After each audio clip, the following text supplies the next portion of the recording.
Kwai, kwai.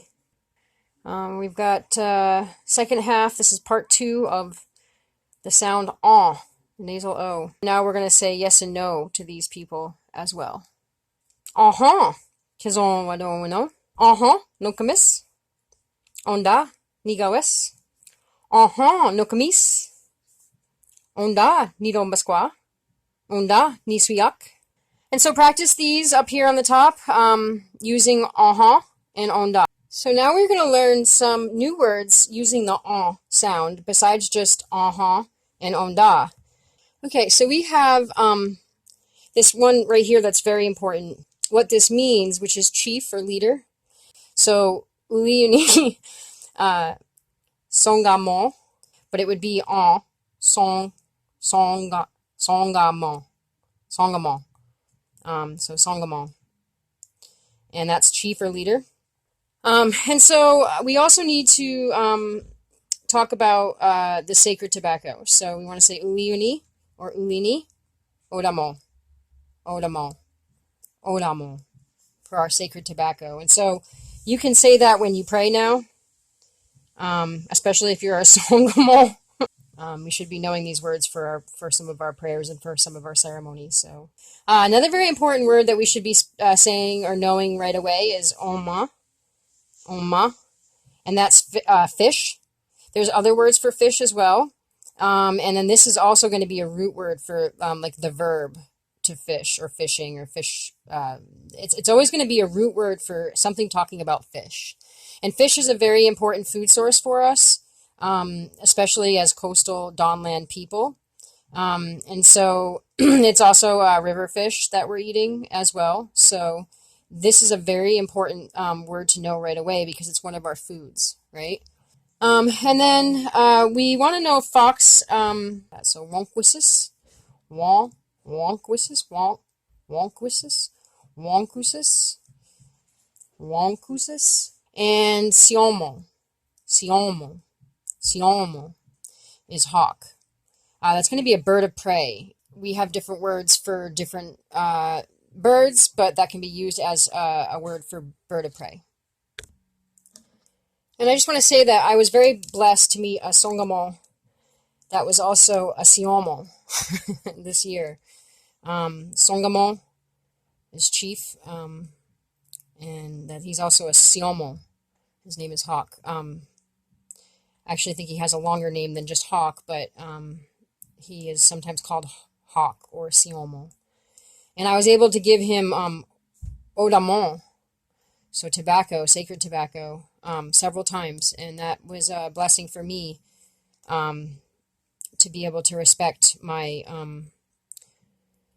my neighboring Sôgamô from a different tribe.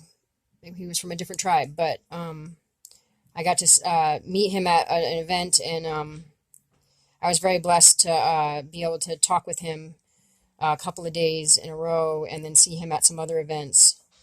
And so I wanted to mention that because it made me feel great. It gave me inspiration. And I also was able to meet this summer another Sôgamô who is very special to me. I very rarely gave him odamo. I really wanted to say ulini, kitsi ulini Sôgamô. Another word would be nonk squasis. Again, we have squaw in there. I've got it underlined with the little dots. And then cease. So squaw is going to be female. Once again, I think we went over that. If not, we are now. Cease is little. So then we get little girl. So nonk. And then a little boy, which is not your son or your grandson or anything like that, would be uski. But the ends have to be pronounced, both of them. So uskin no sis. Uskin no sis. And that uski is actually is representative. It's another root word. So squaw is a root word. Sis is a root word, but it's also like more so an end. It's always going to be kind of at the end. But it's a root word for little. Squaw is a root word for girl. And you're going to see both of those words in lots of words. And same thing with uski. That's also going to be in a ton of words. And then you can see cease is at the end here as well. So that's going to be little as well. So that translates to little boy, but so these two are root words. So sis and uski. So sis is little, small. Uski is young, new, raw, fresh. And these are root words. And they could be in different places in the word, though. They could be in the beginning or the end. This isn't supposed to be whiskey. And so this isn't also, I want to make a point, try to make it real small down here. This is not a word for young man. This is a little boy or a young boy. So like uski alnôbaôdwa might be like young man. So you might remember womb or wombi from the color lesson. That means white. And it's a root word for white. And then so wombigin would be something, a kagui, that's white. And wombigo would be an awani, that's white.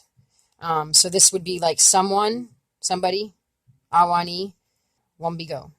And wombigin would be like something that's not. And so that is the color white or a white thing. And then wombigo would be a white someone, a white somebody. So wombi, white, wombigin, wombigo. We're going to go with wom quite a bit. It's going to be in all sorts of words. It's a root word. It'll be embedded in words. And so that's got the aw sound, wom, wombi. So we wombonaki, that accent on the bon, wombonaki. And wombon means dawn. So first of all, the wom is really important. To me, we are wombonaki.